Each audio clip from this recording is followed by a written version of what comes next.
हमारे देश में कोई भी छोटी मोटी एग्जाम हो, कॉलेज की एग्जाम या कोई भी छोटी मोटी एग्जाम हो, किसी भी एग्जाम के पहले दो रूमर्स हमेशा उड़ती है। एक, एग्जाम पोस्टपोन हो गई। किसी के खाली दिमाग में कुछ आता है कि चलो रूमर उड़ा देंगे और एग्जाम पोस्टपोन हो गई, उड़ा देता है, बस ऐसे ही फालतू का। और दूसरी रूमर होती है पेपर लीक हो गया, ये भी रूमर ही होती है। ये दो रूमर्स अगर चल रही हो, आपके कानों तक पहुंच जाए किसी एग्जाम के पहले, तो समझ लेना कि सब कुछ नॉर्मल चल रहा है। Sun is rising from the east and everything is usual, normal. ये रूमर्स ही होती है, उनको इग्नोर किया करो। खैर, आज के वीडियो का वो टॉपिक नहीं है। आज के वीडियो का टॉपिक है फर्स्ट इंटरनल एग्जाम और उसके साथ आप कैसे डील करें। मुझे अक्सर पहले internal exams in the medical college, उसके पहले अक्सर ये मैसेजेस आते हैं, सर मैं पैनिक हो रहा हूँ, एग्जाम की प्रिपरेशन नहीं हो पा रही है, एग्जाम अभी 15 दिन पे आ गई है, फर्स्ट इंटरनल एग्जाम है, कैसे पता नहीं पास होऊंगा कि नहीं, या फिर सिलेबस बहुत ही लैगिंग है मेरा, वगैरह वगैरह वगैरह। तो ये एक तो अपने दिमाग में ये जो एग्जाम का जो फितूर बैठा हुआ है ना, कि एग्जाम और उसमें पास होना और अच्छे मार्क्स लाना इज मैंडेटरी। वेल, ठीक है, एग्जाम पास होना चाहिए, मार्क्स लाने चाहिए, ये अपनी जगह पे बिल्कुल सही है। लेकिन ये जो इंटरनल एग्जाम्स है, इसको देखने का नजरिया अब आपको बदलना पड़ेगा थोड़ा सा। ये कोई पास फेल एग्जाम्स नहीं होती। The only exam that you have to pass is the final exam, university exam. उसमें पास होंगे तो आपको सेकेंड ईयर में भेजा जाएगा। ये जो इंटरनल एग्जाम है, ये पास होना ही पड़ेगा, और ये पास होंगे तो आप सेकेंड ईयर में जाओगे, पास नहीं होंगे तो वापस आपको 12th स्टैंडर्ड में भेजा जाएगा। ऐसी कोई थोड़ी बात है। ये एग्जाम्स को अक्सर पासपोर्ट एग्जाम्स कहा जाता है। मतलब internal exam, generally first internal, second internal, passport exam. मतलब इनमें आपको एडिक्वेट मार्क्स लाने हैं और so that you are made eligible to appear for the final exam. इन एग्जाम्स का उतना ही इंपॉर्टेंस है। कई बार आपको यह प्रेशर भी होता है कि अगर फेल हो गए इन फर्स्ट इंटरनल एग्जाम में, फेल हो गए तो पेरेंट्स को क्या बोलेंगे? पेरेंट्स तो चाहते हैं कि आप पास हो जाए। फेल कैसे हो गया, पढ़ाई नहीं कर रहा क्या? पेरेंट्स का प्रेशर इतना होता है अपने ऊपर, बिल्कुल सही बात है। लेकिन आप उनको एक्सप्लेन कर सकते हो कि ये जो इंटरनल एग्जाम्स है, देखो आप अभी अभी मेडिकल कॉलेज में आए हो और आप अभी सेटल हो रहे हो। ये एग्जाम्स जो है, ये आपके लर्निंग एक्सपीरियंसेस है। So please take these exams only and only as your learning experience. मैं ये नहीं कह रहा हूं कि इसमें आपको खराब परफॉर्मेंस करना है या पास नहीं ही होना है, ऐसा नहीं कह रहा हूं मैं। पास होने के लिए कोशिश करनी चाहिए, लेकिन उसके लिए शॉर्टकट मारना, सिर्फ थोड़े से क्वेश्चंस किए कि भाई मुझे एग्जाम में मार्क्स लाने हैं, तो इंपॉर्टेंट क्वेश्चंस कर लिए, उसमें से मेजॉरिटी आ गए तो अटेम्प्ट कर लिए और पास हो गए। ये शॉर्टकट मारने की कोई जरूरत नहीं है। सबसे पहली बात, एक टर्म मैं आपको आज इंट्रोड्यूस करने जा रहा हूं, उसका नाम है फॉर्मेटिव असेसमेंट। देखिए, असेसमेंट दो तरीके की होती है, formative assessment and summative assessment.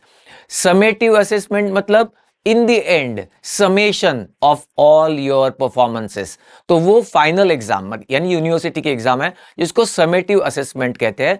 वो समेटिव असेसमेंट के बेसिस पे आपको अगले लेवल पे भेजा जाता है। What about these formative assessments? Formative का मतलब समझते हो? ये आपका फॉर्मेटिव पीरियड है, आप लर्न कर रहे हो, और ये फॉर्मेटिव असेसमेंट्स है जो आप लेके खुद को एसेस करते हो। तो यहां पे आप एग्जाम में अपियर करोगे, पढ़ाई करके और टॉपिक्स पढ़ के, कॉन्सेप्ट्स पढ़ के एग्जाम में अपियर करोगे, आंसर्स लिखोगे। तो आप कितने टाइम में आंसर्स लिख पा रहे हो, कितनी लेंथ होती है आंसर्स की, क्या आप पेपर कंप्लीट कर पा रहे हो, इतने आंसर्स लिखने के बाद आपको मार्क्स कैसे मिलते हैं, ये सब लर्न करना is your formative period, and these are exams called as formative assessment exams. तो इसलिए सबसे पहली बात, मतलब मेरा सिलेबस लैगिंग है और मेरा कैसे होगा पता नहीं, फर्स्ट इंटरनल में पहले एग्जाम में मैं फेल हो जाऊंगा या हो जाऊंगी और फिर पेरेंट्स डांटेंगे, ये सब चिंताएं साइड में रख दो। ये फॉर्मेटिव असेसमेंट है। हाँ, एक बात और, ना सिर्फ आपके लिए ये फॉर्मेटिव असेसमेंट है, बल्कि टीचर्स के लिए भी ये फॉर्मेटिव असेसमेंट होती है। कैसे, बताता हूं। देखिए, टीचर्स ने आपको पढ़ाया और पढ़ाने के बाद उस सिलेबस पे आपको एग्जाम दी, आपने एग्जाम अटेम्प्ट की, उसके बाद टीचर्स ये चेक करते हैं आपके पेपर्स चेक करने के जरिए कि कौन से क्वेश्चंस थे जो मेजॉरिटी स्टूडेंट्स अटेम्प्ट ही नहीं कर पाए। इसका मतलब कुछ तो उस टॉपिक में कमी रही होगी। कौन से क्वेश्चंस है जिसका आंसर सभी ने बहुत अच्छा दिया है, इसका मतलब कि ये टॉपिक अच्छा पढ़ाया गया है। तो ये टीचर्स के लिए भी एक असेसमेंट होती है कि भाई हमने पढ़ाया और ये स्टूडेंट्स का परफॉर्मेंस है। और इस वजह से फिर टीचर्स को ये समझ में आता है कि किस टॉपिक पे, किस सिस्टम पे ज्यादा जोर देने की जरूरत है, किसको ज्यादा वेटेज देना या किसको ज्यादा अच्छे से पढ़ाना इसकी जरूरत है। ये सब टीचर्स भी इन एग्जाम्स के जरिए लर्न करते हैं। So please understand these first internal exams are the exams for both, means for the students, the candidate as well as the teacher who has taught those topics. और इसलिए first internal exam को कैसे approach करें, तो सबसे पहली बात, कोई शॉर्टकट नहीं मारना है।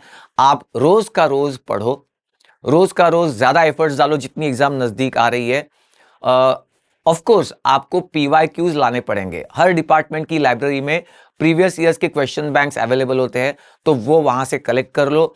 वहां से वो क्वेश्चंस देख के, वो टॉपिक्स देख के, कौन से टॉपिक्स बार बार पूछे गए हैं उन टॉपिक्स पे ज्यादा जोर दो। अपने नोट्स प्रिपेयर किए होंगे तो उन नोट्स में से मार्किंग करके यहाँ तक आंसर लिखना है, ये सब एक बार प्रिपेयर कर लो। उसके अलावा कुछ आंसर्स लिख के देखो, टाइम बाउंड मैनर में लिख के देखो कि भाई 28 मिनट्स में मेरा लॉन्ग क्वेश्चन हो रहा है कि नहीं, 14 मिनट्स में मेरा शॉर्ट नोट हो रहा है कि नहीं, डायग्राम्स निकाल पा रहा हूँ, फ्लो चार्ट्स निकाल पा रहा हूँ कि नहीं। ये सारी चीजें आप करके देखो। एज द एग्जाम अप्रोचेस आपकी पढ़ाई, आपका प्रिपरेशन स्ट्रांग होता जाएगा। अगर आपका सिलेबस जो भी दिया हुआ है, 4-5 चैप्टर्स दिए होंगे, अगर नहीं भी कंप्लीट होते कोई बात नहीं, मेजॉरिटी ऑफ द चैप्टर्स भी अगर कंप्लीट होते हैं और फिर आप रिवीजन में थोड़ा क्विक रिवीजन करते हो बचे हुए टॉपिक्स को, तब भी आपको कम से कम 80% पेपर अटेम्प्ट करना कोई बड़ी बात नहीं है, हो जाता है वो, और मार्क्स भी अच्छे आ जाते हैं। फिर से एक बार कहूंगा, these are passport exams, they are not pass and fail type of exams कि अरे बाप रे इसमें फेल हो गया अब क्या हो गया। ये पास फेल का टैग जो है ना वो हटाओ। आपको बस इतना याद रखना है कि इन एग्जाम्स में मार्क्स लाने, कलेक्ट करने हैं इंटरनल एग्जाम्स में, so that I become eligible for the final exams. हाँ, अच्छे मार्क्स आए, आउटस्टैंडिंग एकदम डिस्टिंक्शन लाए तो बहुत ही अच्छी बात है, लेकिन फर्स्ट एग्जाम से डिस्टिंक्शन को एम करना वगैरह, इससे अच्छा है कि आप प्रिपरेशन सॉलिड करना, कॉन्सेप्ट्स अच्छे बनाना, इसके ऊपर ज्यादा फोकस करो। तो इस तरीके से आप फर्स्ट इंटरनल एग्जाम को अप्रोच कर सकते हो। वो जो बोझ है, वो बर्डन है, वो पास फेल वाला, वो थोड़ा साइड रखो, मार्क्स कलेक्ट करने हैं।